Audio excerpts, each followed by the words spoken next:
Last గవర్నమెంట్లో కూడా ఇది కూడా దోపిడీకి కారణం. ఎక్సైజ్ విధానంలో దాన్ని మార్చి ఇవాళ ప్రైవేట్ అక్కడి నుంచే మనం ప్రైవేట్ షాప్స్ని ఆపరేట్ చేసే విధంగా మొన్న క్యాబినెట్ కమిటీ తీసుకోవడం, సబ్ కమిటీ కానీ క్యాబినెట్ కానీ డెసిషన్ తీసుకోవడం జరిగింది. దాని మీద మొత్తం కూడా ఇవాళ ప్రక్రియ జరుగుతోంది. నిన్ననే గవర్నర్ గారు కూడా దానికి అమెండ్మెంట్కి గవర్నర్ గారు కూడా ఆమోదం తెలపడం జరిగింది.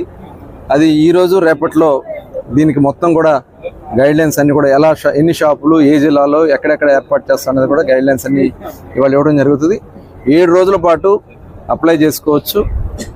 7 రోజుల్లో అప్లై చేసుకున్న తర్వాత మధ్యలో హాలిడేస్ వస్తాయి కాబట్టి మ్యాక్సిమం 9 రోజులు వస్తాయి. 9 రోజుల్లో 10వ రోజు మళ్ళీ డ్రా తీస్తాం. మ్యాక్సిమం దసరా లోపే, దసరా పండగకి ముందే మొత్తం ఈ షాపులన్నీ కూడా ఆపరేషన్లోకి వస్తాయి. 2 లక్షలు ఎన్ని కావాలన్నా వేసుకోవచ్చు. ఎన్ని కావాలన్నా అప్లికేషన్ ఫీ, ఎన్ని అప్లికేషన్లు కావాలన్నా వాళ్ళు వేసుకోవచ్చు. ఒక పర్సన్ 2 లక్షలు వేసుకుని డ్రా తీసుకోవడం జరుగుతుంది. ఆ డ్రాలో వచ్చినటువంటి వాళ్ళకి వాళ్ళు లైసెన్స్ ఫీజు కట్టుకోవాలి ఉంటుంది. లైసెన్స్ ఫీజు కూడా 4 స్లాబుల్లో ఉంటుంది. 55 లక్షలు, అదేవిధంగా 60, 65, 85 లక్షలు. ఆ 4 స్లాబుల్లో ఏరియాను బట్టి ఫిక్స్ చేస్తాం. దాన్ని కట్టుకుంటే వాళ్ళకి షాప్ వెళ్ళటం 6 ఇన్స్టాల్మెంట్స్లో వాళ్ళు పే చేయాలా.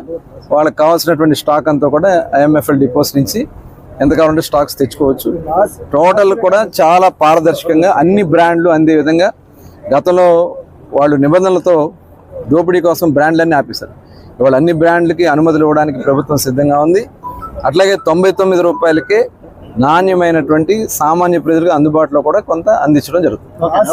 ఎన్ఫోర్స్మెంట్ ఇప్పుడు అందుకనే ఎక్సైజ్ డిపార్ట్మెంట్ వాళ్ళు సెబ్ అని చెప్పి విడగొట్టేశారు.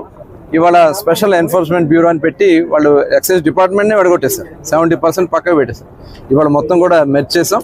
డిపార్ట్మెంట్ కూడా ఎన్ఫోర్స్మెంట్ కానీ మొత్తం కూడా పక్క రాష్ట్రాల కన్నా కూడా ఈక్వల్గా ఉండే విధంగా ధరలు కూడా ఫిక్స్ చేయబోతున్నాం. కాబట్టి ఖచ్చితంగా ఇలిసిట్ రాకుండా అన్ని రకాలైన చర్యలు తీసుకోవడం జరుగుతుంది.